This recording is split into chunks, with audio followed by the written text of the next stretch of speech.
Hi everyone, see again with me Fitri Indonesian staying in Philippines. Kamusta kayo dyan? Apa kabar teman-teman ko Indonesia? Ini kami mau antar orderan ke pasar, tapi tiba-tiba biasa ini udah mau pemilu jadi banyak parit ya teman-teman. Udah selesai, kalau tak pasti kami macet tadi. Pauwi yung asawa ko guys, kumain saglit and then mag-rest and then mag-deliver kami sa palengke. Kita namin nakaparit guys, so buti naman hindi kami na traffic sa palengke. Dahil may bibili ng kami ng gulay dito mas mura, kadiwa dito sa bayan namin malapit sa dagat. May lunch fellowship bukas sa church namin. Sabi ko sa asawa ko, magluto na lang pakbet.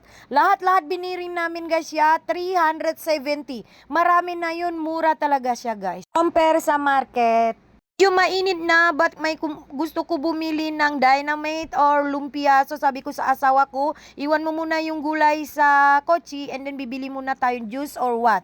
So teman-teman, ada makan-makan di gereja. Setelah siap gereja, aku bilang sama suami aku, kita beli sayur-sayur aja. Tempat ini agak murah dibandingkan di pasar ya. Lalu karena tempatnya dekat dengan laut, tapi cuacanya panas kira-kira jam 3 sore. Sama dia ambil video untuk aku letak nanti di up sebelah. Guys, namanya kita jualan ya, kayak affiliate gitu. Manapun selalu ambil video. Yung time sabi ko sa asawa ko, kuha mo ng video para nipostku as a affiliate. My chance and then my item video natin. Thank you, God bless, happy Sunday everyone!